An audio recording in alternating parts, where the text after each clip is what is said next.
Hello everyone, कैसे हैं आप लोग। मैं शाहिद अली हसरत हाजिर हूँ बायोलॉजी का एक और वंडरफुल सेशन।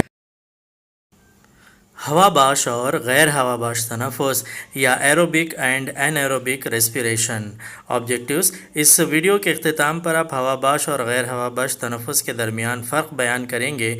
चलिए अब चलते हैं ज़रा तफसील में। हवाबाश तनफ़ुस गैर हवाबाश तनफ़ुस से कई तरीक़ों में मुख्तलिफ होता है। चलिए शुरू करते हैं ऑक्सीजन से। हवाबाश तनफ़ुस ऑक्सीजन की मौजूदगी में अंजाम पाता है, जबकि गैर हवाबाश तनफ़ुस ऑक्सीजन की गैर मौजूदगी में अंजाम पाता है।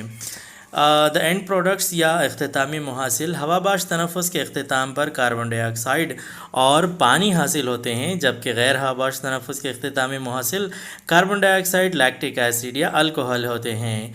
लोकेशन या कहाँ वाक़ होता है। हवाबाश तनफ़ुस खलिए माया या साइटोप्लाज़्म और माइटोकॉन्ड्रिया में अंजाम पाता है, जबकि गैर हवाबाश तनफ़ुस सिर्फ साइटोप्लाज़्म में अंजाम पाता है। आइए बात करते हैं एनर्जी या तवानाई की। हवाबाश तनफ़ुस में ज़्यादा तवानाई हासिल होती है, जबकि गैर हवाबाश तनफ़ुस में कम तवानाई हासिल होती है।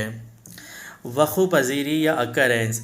हवाबाश तनफ़ुस तमाम पौधों और जानदारों के खलियों में अंजाम पाता है, जबकि गैर हवाबाश तनफ़ुस चंद बैक्टीरिया, ईस्ट, इंसानी उज़लात वग़ैरह में अंजाम पाता है।